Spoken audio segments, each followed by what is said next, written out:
තෙල් මිල අඩු කරන්න. මොකද තෙල් වලින් අද මම මේ අලුත් වැඩිවීම ගැන වැඩි වෙන කලින් පෙට්‍රල් 92 348 තියෙන වෙලාවේ පෙට්‍රල් ලීටර එකක් කොළඹ වරායෙන් බානකොට රුපියල් 212යි. පෙට්‍රල් ලීටර එකක් ඒ කියන්නේ මැද පෙරදිග රටක නේද තෙල් ගවේෂණ කරලා බොර නේද තෙල් නිලක් හොයාගෙන තෙල් නිල හාරලා බොර තෙල් අරගෙන ඒවා පිරිපහදු කරලා නැවක නැගලා නේද නැව සති දෙකක් විතර මුහුදේ ඇවිල්ලා කොළඹ වරායෙන් බානකොට ලීටර 212යි. කොළඹ වරායට ආපු රුපියල් 212 ලීටරේ කෝට්ටේ සෙඩ් එකට එනකොට 348යි.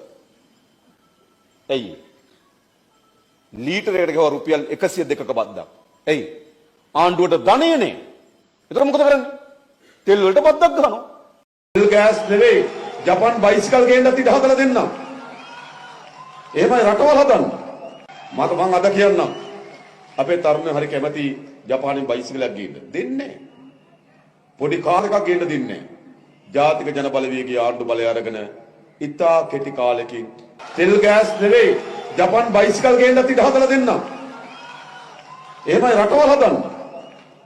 එනිසා මේ අපි ඔක්කොම ඉන්නේ මොකටද? අපිට පෞද්ගලික යමක් අපේක්ෂාවක් නෙවෙයි මේ රට හැදීමේ සද්දුවමනාවේ. ඒ නිසා සැප්තැම්බර් මාසයේ 21 වෙනිදා පළමු වතාවට මේ රට හදන්න මුල පුරන ආණ්ඩුවක් හැදෙනවා.